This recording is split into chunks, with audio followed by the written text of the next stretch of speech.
Oi, gente. Hoje eu vou falar aqui com vocês sobre os principais biomas mundiais terrestres. E essa aula, para ficar um pouco mais fácil o entendimento, vejam primeiro aquela aula sobre tipos climáticos que eu dei ali para vocês, falando de clima mediterrâneo, tropical, subtropical, entre muitos outros. Porque clima e a questão dos biomas, elas são muito relacionadas. Então é importante vocês já saberem, terem ali uma base sobre clima. Então vamos lá, como o tema é biomas, é claro, a gente precisa definir o que é então um bioma. E para isso a gente vai usar alguns conceitos ali da biologia, especificamente da ecologia, né? Que são a ideia de ecossistemas, para a gente entender o que é um bioma.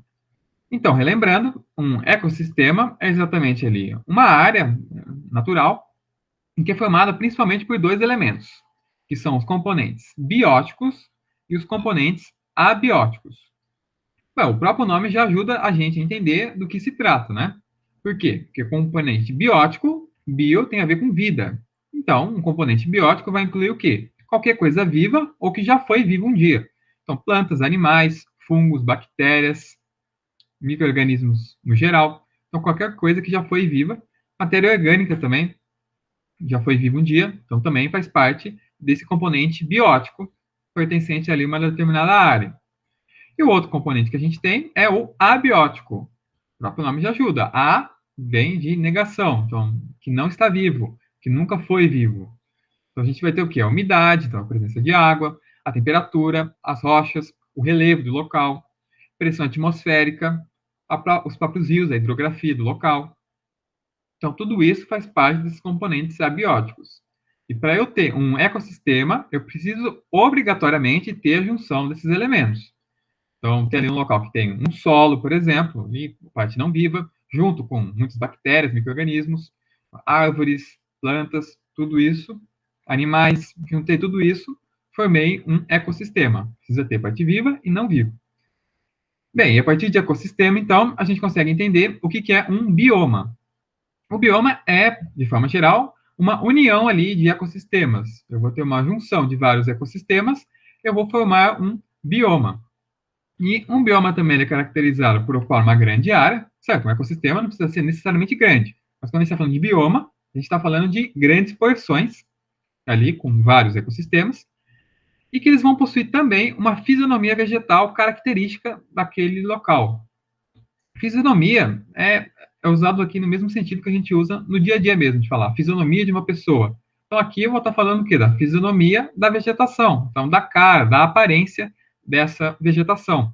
E é claro que vai também possuir algumas características climáticas próprias, não só climáticas, também características muitas vezes de relevo, de hidrografia e por aí vai. Então todas essas características físicas e também características ali da fisionomia nessa grande área, que é um conjunto de ecossistemas, a gente tem um bioma. E, como eu disse para vocês, existe uma relação direta entre clima e os principais biomas terrestres mundiais. Então, eu quero que vocês reparem aqui, ó, esse mapa que eu já mostrei para vocês sobre os principais climas mundiais. Reparem esse mapa e comparem agora com esse na sequência.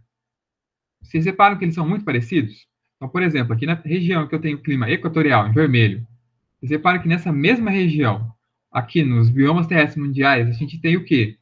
Aqui florestas equatoriais. Reparem, ó, floresta equatorial no clima equatorial. Floresta equatorial no clima equatorial. Mesma coisa aqui também. E esse padrão ele vai seguindo em todas as outras vegetações, ó. Então repare que onde eu tenho um clima desértico, eu vou ter o quê? Deserto. Vamos pegar outro exemplo aqui. Onde eu tenho aqui um clima subpolar, que é um clima ali mais frio. A gente tem aqui também a vegetação de taiga, que é característica desse tipo de clima. Então, reparem que existe uma relação direta entre clima e a vegetação que vai estar ali presente. Principalmente pela questão da umidade que a gente vai ter ali naquela região. A quantidade de água é importante para definir o tipo de vegetação que você vai ter, de bioma ali. E também a questão da temperatura. Então, locais com mais temperatura, a gente costuma ter florestas, por exemplo. Locais com menos temperaturas, talvez a gente tenha uma vegetação mais campestre. Então, agora a gente vai detalhar um pouco melhor quais são esses principais biomas mundiais ali e destacando ali a localização deles, tá? Então, vamos começar pelos desertos, que, no geral, a principal característica ali dos desertos é exatamente a pouca presença de vegetação. Se estiver num local, muitas vezes, bem desértico mesmo, ele não vai ter vegetação nenhuma, inclusive, né? Como a gente vê às vezes no Saara. Nas regiões ali que já tem um pouquinho de disponibilidade de água, a gente pode ter algumas espécies vegetais com alguns mecanismos ali de resistência à escassez d'água. É o que a gente chama de plantas xerófilas ou plantas xerófitas também. Tem adaptações para evitar essa perda d'água excessiva. Então, os cactos são um bom exemplo, porque eles têm os espinhos que evitam essa transpiração excessiva deles. Então, porque folhas acabam transpirando muito, né? Quando você tem um espinho, você evita perder muita água ali por ele, né? Então, isso é importante para os cactos ali, presente em alguns desertos. E a existência dos desertos, elas são principalmente por três motivos. Alguns deles eu já comentei com vocês. Então, o primeiro motivo é um local ter um relevo montanhoso pode acabar fazendo com que uma outra região vire um deserto. Então, a gente tem aqui, por exemplo, o deserto de Gobi. Reparem que nessa região aqui, logo aqui na frente, a gente tem uma montanha, que é o Himalaia. Reparem, a gente sabe que a gente tem o Himalaia aqui, perto ali da fronteira da China com o Tibete, a gente tem o Himalaia. Então, o que acontece aqui nessa região, onde a gente tem o deserto de Gobi, ali na Ásia? A gente simplesmente não consegue ver a chegada de massas de ar levando umidade para essa região, porque a montanha impede, a montanha vira uma barreira física, impedindo a chegada de umidade, tornando essa região desértica. Então, esse é um dos motivos de formação de desertos. A outra é a corrente marítima fria. Lembra que eu citei para vocês, principalmente aqui do deserto do Atacama, no Chile? A gente tem a corrente de Humboldt, que é fria aqui. Graças a essa corrente, quando chega uma massa de ar úmida ali naquela corrente, massa de ar úmida passa por aquela corrente e acaba sendo resfriada essa corrente, graças a essa corrente fria. E exatamente por ser resfriada essa massa de ar, a gente vê a precipitação nessa região. Eu dou mais detalhes nas aulas de clima também sobre isso, mas resumidamente é isso. Ou também a questão dos ventos contralisos. Então, lembra que eu também cheguei a comentar lá na aula de circulação atmosférica que os ventos alisos, por eles estarem realmente chegando ali e impedindo a formação de nuvens e de umidade naquela região, a gente também acaba vendo que, pela falta de umidade, consequentemente, a gente também forma desertos nessas regiões ali, principalmente de média latitude. Então, a gente vê aqui, ó, que média latitude, onde tem ventos contralisos, a gente tem a formação de vários desertos aqui, ó, tanto no sul quanto ao norte.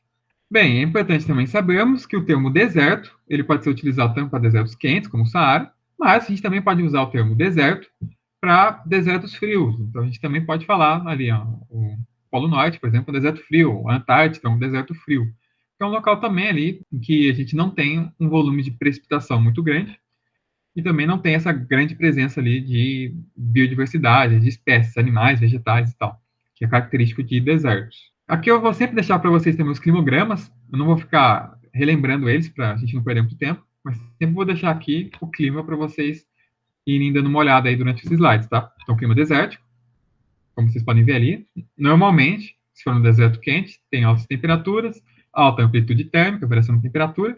A gente tem, então, os climas ali desérticos, formando os desertos, mas a gente tem também as formações semiáridas, que são exatamente, normalmente, em locais de transição de desertos. Então, os desertos são formações áridas e, nas transições de desertos, normalmente nós temos formações semiáridas. Tem algumas exceções, então, o Nordeste do Brasil, apesar de não ter nenhum deserto aqui perto, é uma formação semiárida, certo? Mas a gente tem aqui, ó, na região do Sahel, por exemplo, que é essa região semiárida embaixo do Saara. Ela é um exemplo ali, vai ter ali um exemplo de uma vegetação semiárida, que é o estepe nesse caso, que a gente vai falar mais para frente aí. O que normalmente a gente tem como característica dessas formações vegetais semiáridas. São, no geral, plantas com poucas folhas, que é aquilo que eu disse para vocês. Folhas tem a ver com transpiração. Se tiver muita folha, você transpira muito, perde muita água, e aí isso complica também para a sobrevivência dessa planta. E muitos espinhos, então os cactos têm exatamente essa característica por causa disso. Algumas árvores podem perder suas folhas, que é o que a gente chama de caducifolia. Então, árvores caducas perdem as folhas para evitar essa transpiração excessiva também.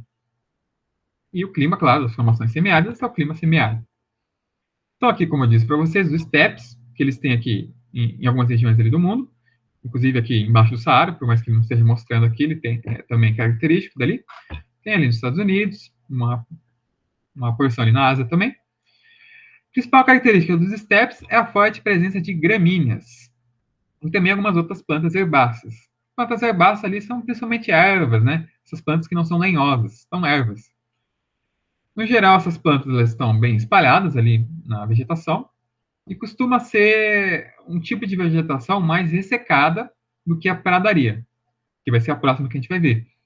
Porque o estepe, normalmente, ele acaba ficando nessa região ali de transição, é uma formação de clima semiárido, muitas vezes. Por causa disso mesmo, a gente acaba tendo essa questão do ressecamento. Então, como eu disse para vocês, fica ali numa transição de climas desérticos e úmidos. Ela pode também ter um clima frio e seco, né? Ou um clima quente também, depende. E é interessante notar que o solo ele costuma ser fértil para a agricultura, é um solo bem fértil, o solo dos estepes, da mesma forma que o solo das pradarias também são bem férteis, então muito utilizado aí na agricultura e na pecuária também. Qual é a principal diferença da pradaria e do estepe? A pradaria ela fica numa região que tem uma umidade um pouco maior e a vegetação também costuma ser principalmente herbácea, rasteira, mas costuma ter uma altura, um volume um pouquinho maior, exatamente por ter uma maior umidade, então as plantas conseguem se desenvolver um pouco mais. Os solos também são férteis e são muito utilizados nas pastagens. Um exemplo tipo de pradaria é o que a gente tem aqui no Rio Grande do Sul, no Brasil. A gente tem lá os pampas, é um tipo de pradaria, uma formação ali herbácea. Agora, a gente indo para essas vegetações mais frias, esses biomas mais frios, a gente tem, principalmente localizado ali em cima do círculo polar ártico, então nas regiões ali bem polares mesmo, temos a tundra. A tundra, então, ela é uma vegetação bem rasteira, como vocês podem ver aqui nessas duas imagens, composta principalmente por musgos, líquens e pequenas plantas ali rasteiras. E a principal característica da tundra é a sua duração, o seu tempo de vida, seus ciclos de vida dessas plantas serem extremamente curtos. Por que isso acontece? Reparem aqui o climograma de uma região que tem esse clima polar, característico da tundra. Reparem que é praticamente o ano inteiro frio. Ó, reparem isso, temperatura sempre abaixo de zero, quase. Simplesmente um pico de temperatura aqui é 5 graus, então, para vocês terem uma ideia. Então, por isso, a maioria dessas espécies não consegue viver nesse frio extremo. Então, apenas nesses 3 meses aqui do ano, em que a gente vê ali uma temperatura um pouquinho melhor, algumas pequenas plantas conseguem ali sobreviver, alguns outros organismos também. Então, por isso mesmo, até por essas dificuldades de clima extremo, plantas mais altas, como árvores, não conseguem se desenvolver nessa região. Até porque, além de você ter esse ciclo de vida curto, em 3 meses uma árvore não consegue se desenvolver, certo? A gente tem também outro problema que dificulta a presença de árvores, que é o permafrost, que é exatamente esse solo dessas tundras que costuma ficar permanentemente congelado. E aí, claro, congelado ali, você não consegue desenvolver raízes que as plantas precisam, né? E normalmente esse permafrost, esse tipo aí de solo, ele costuma ter vários e vários metros. E é interessante notar que, graças ao derretimento do permafrost, muito relacionado aí às mudanças climáticas, principalmente o aquecimento global, a gente está vendo ali a liberação tanto de gases do efeito estufa, muito acumulado ali, gás carbônico nesse tipo de solo que está sendo liberado, e também a presença ali de alguns vírus e bactérias do passado que ficaram congelados nesse solo e que agora estão sendo liberados novamente na natureza. Então, a gente pode ver aí no futuro novas doenças, epidemias, pandemias que podem estar presentes aí nesse solo do permafrost. Então, realmente é um dos efeitos aí do aquecimento global, muito problemático. É interessante notar aqui, na foto, que alguns animais eles migram para as tundras nesses 3 meses ali em que a gente tem alguma vida ali, alguns animais acabam ali indo para fazer uma pastagem. Agora, outra vegetação que está logo abaixo das tundras, já um local um pouquinho mais quente, mas ainda assim muito frio, é a floresta de coníferas, que também pode ser chamada de taiga ou de floresta boreal. Tudo isso é a mesma coisa. Conífera, taiga ou floresta boreal se refere a essa floresta aí, muito presente ali no Canadá, na Rússia, muito forte, em algumas porções ali da Europa, principalmente na Escandinávia, né? Então, Suécia, Noruega, eles têm essa floresta de coníferas. Como o próprio nome diz, floresta de coníferas, porque tem muitas coníferas nessa região. Inclusive, é uma vegetação muito homogênea, que é praticamente só conífera. Essa é a principal característica. A gente tem conífera para todo lado, que são esses pinheiros que vocês estão vendo ali. Esse pinheiro de Natal, né? Ele é muito famoso, é exatamente característica dessa floresta de coníferas. Então, ela tem uma baixa diversidade, tem poucos seres vivos vivendo ali, muito repetido. E é interessante notar que os pinheiros eles possuem algumas adaptações que facilitam a sobrevivência ali nessa região. Então, quais são essas duas características principais? Primeiro que um pinheiro ele tem um formato de cone, então tem o nome conífera, formato de cone, e esse formato de cone facilita com que a neve não fique acumulada ali nas suas folhas. Então, a neve vem, ela bate e cai. Então, esse formato de cone facilita esse ponto. E outra característica é a presença das suas folhas. As folhas das coníferas, elas são chamadas de acicufoliadas. Como vocês podem ver aqui, ó, aciculifoliadas. As folhas aciculifoliadas são folhas que têm formato de agulha. Então, reparem, são folhas que parecem realmente agulhas. E essa folha em formato de agulha, ela é muito importante para poder evitar também a deposição de neve. Então, tanto o formato de cone, quanto esse formato em agulha, evita que essa folha vai congelar e assim permite que a planta consiga sobreviver mesmo nesse ambiente com neve.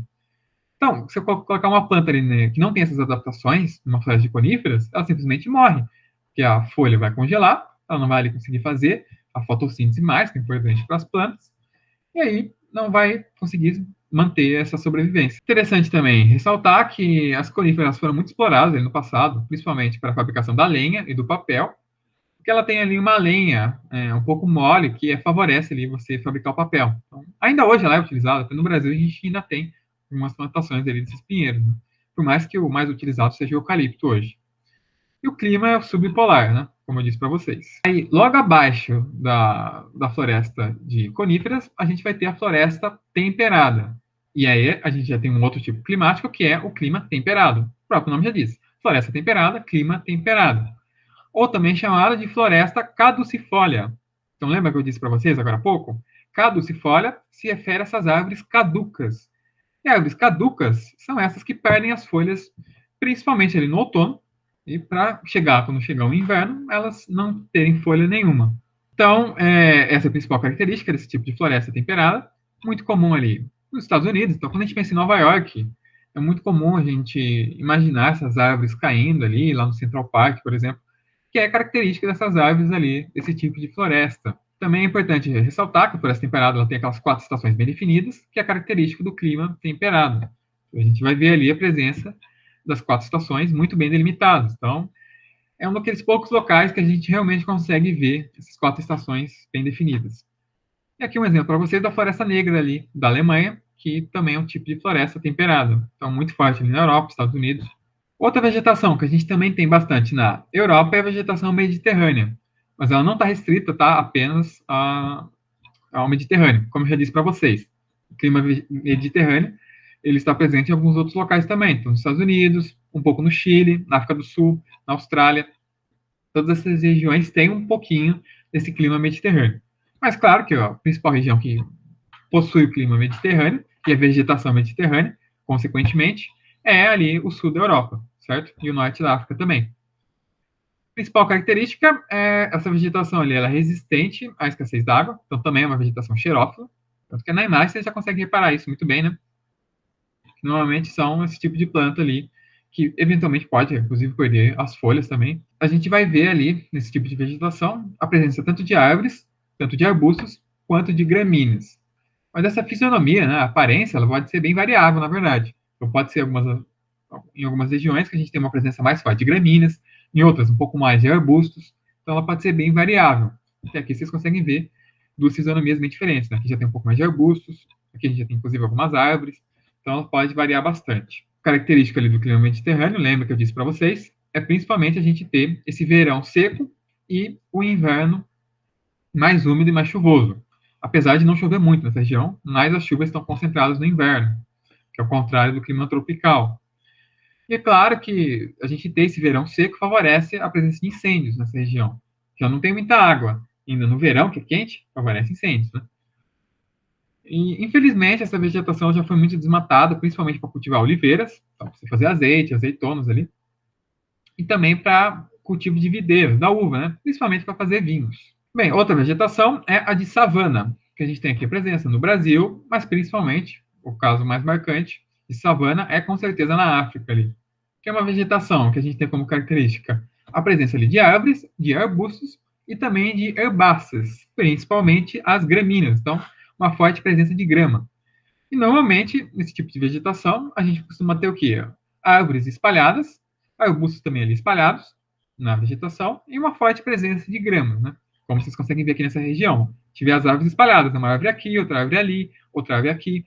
Então, elas costumam estar bem espalhadas ali na vegetação. As árvores também, elas têm como característica normalmente serem baixas, elas não costumam ser muito altas, além de espalhados. Os troncos costumam ser bem retorcidos também, e as raízes são muito profundas. Isso é muito importante para elas conseguirem absorver a água do lençol freático, porque muitas vezes essa região ela não tem uma disponibilidade de água tão grande assim como outras vegetações que a gente vai ver na sequência. Então, essa busca por água ali no subsolo acaba sendo importante também. Esse tipo de vegetação é muito utilizado na agropecuária. Com algumas adaptações agrícolas ali, você consegue utilizar esse solo. E o clima é o clima tropical ali. Então, no Brasil, a savana característica é o cerrado, né? Já ali na África, a gente tem a savana africana, com a presença ali de leões, girafas, zebras, todo esse tipo de animal.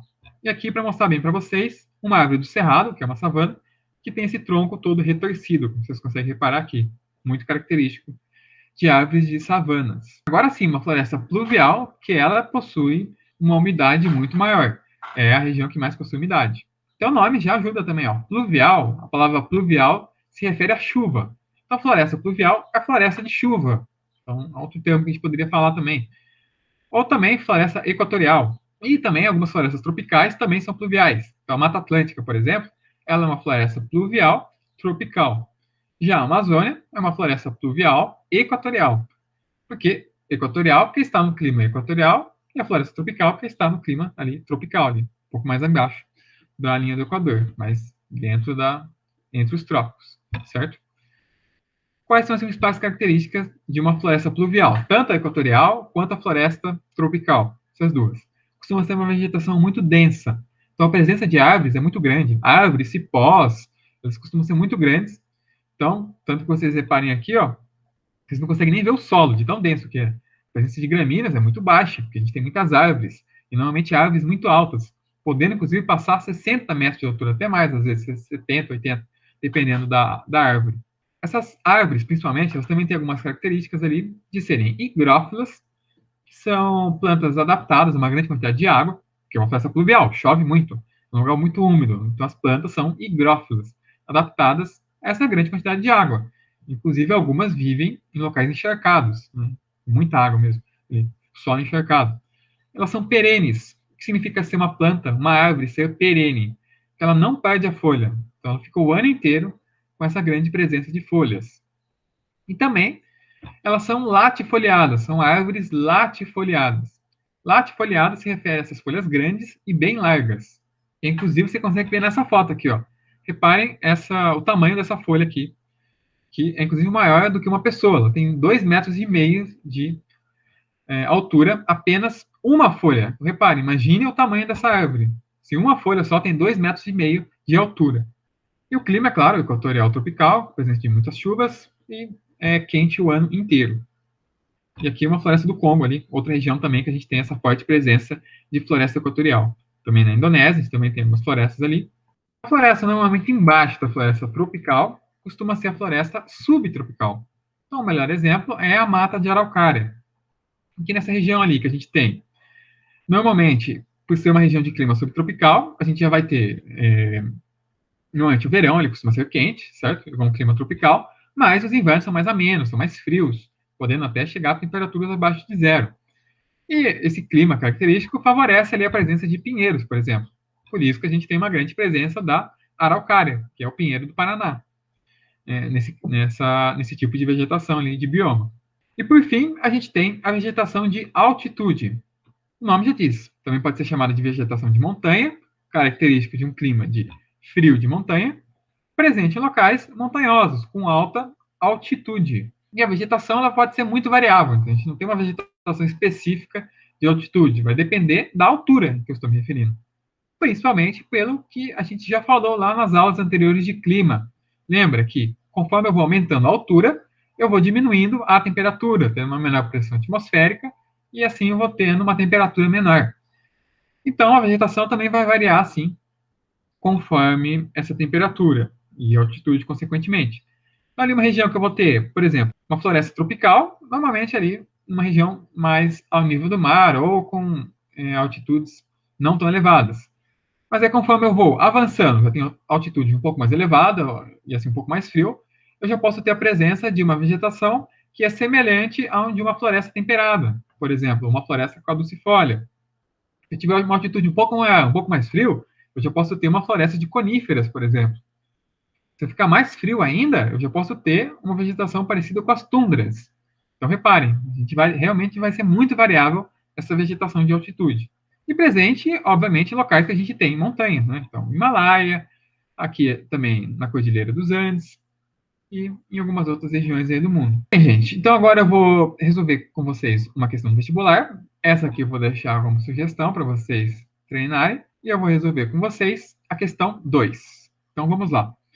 O que ela diz aqui para a gente? As informações abaixo mostram ali uma correlação existente entre as formações vegetais e suas características.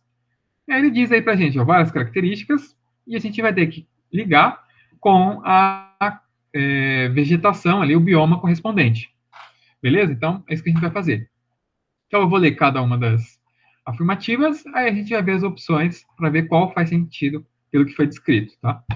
Vamos lá. A primeira, ela diz aqui, ó, ambiente em que o solo funciona como suporte para a automanutenção da floresta, de tal maneira que, nas áreas desmatadas, os trabalhos dos micróbios se aceleram e as chuvas removem os produtos finais da decomposição orgânica, deixando um solo laterítico, que não responde bem à agricultura.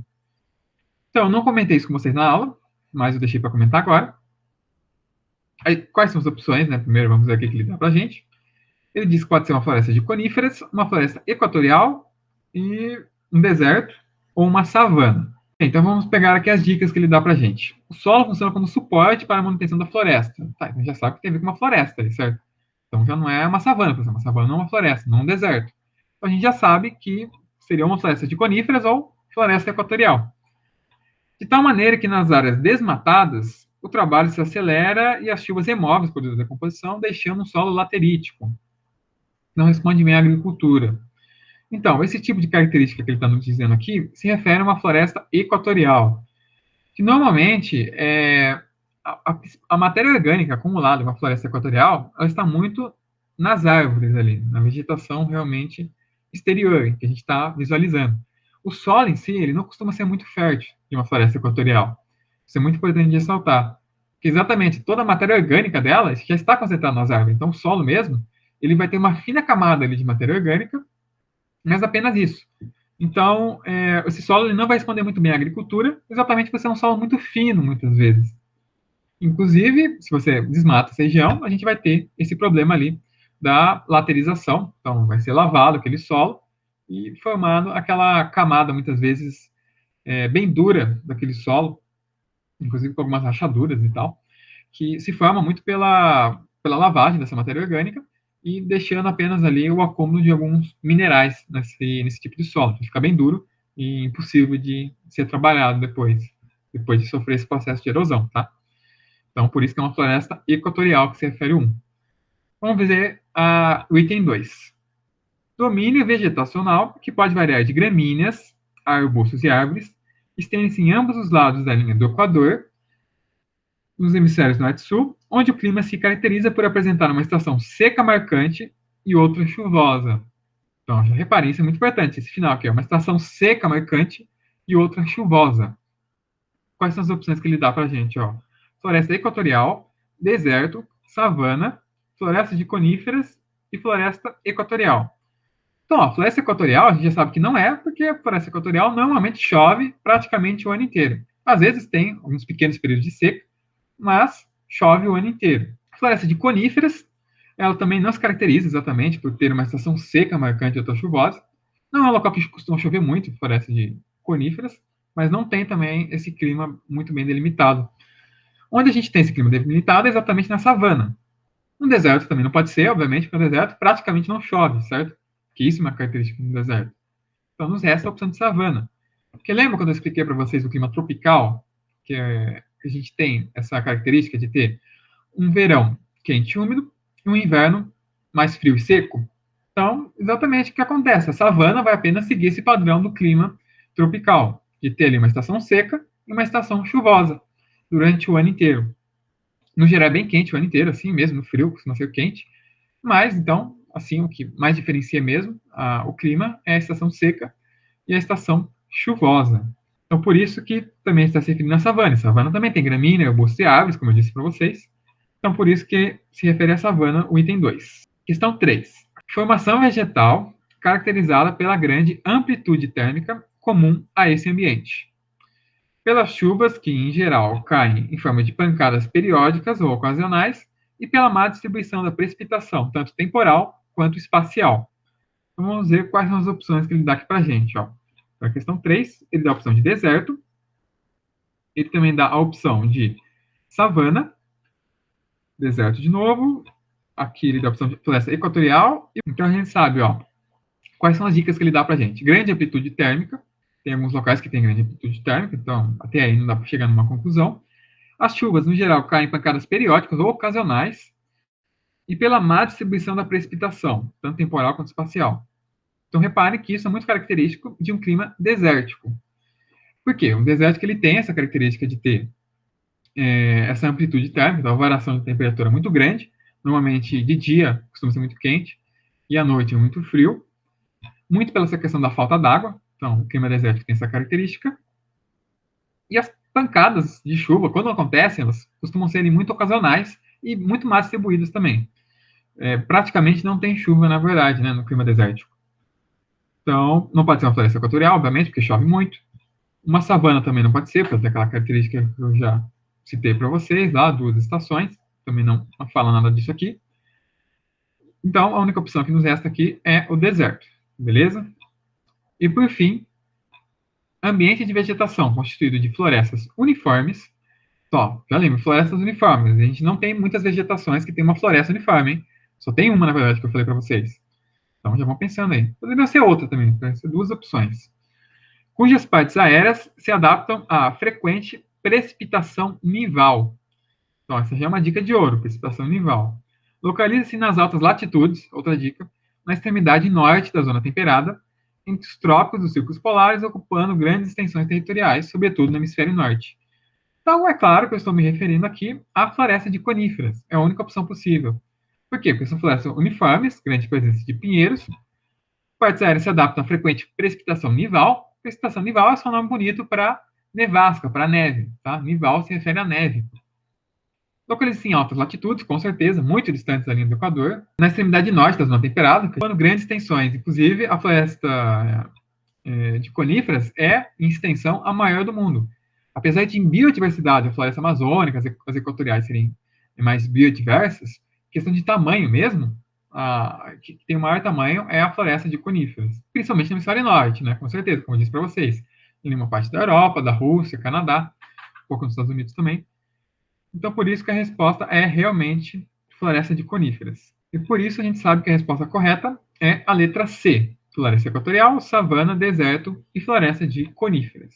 E por fim, eu deixo aqui a vocês mais uma questão de vestibular para vocês tentarem resolver. E a aula de hoje é isso, gente. Então, qualquer dúvida, vocês podem entrar em contato comigo ali, Facebook, WhatsApp, a gente também tem uns, lá nos primeiros slides que eu enviei no Drive para vocês, tem lá o meu WhatsApp, vocês podem entrar em contato. Qualquer dúvida, sendo desse assunto ou de qualquer outro, podem falar comigo ali. Beleza? Então, até semana que vem e obrigado.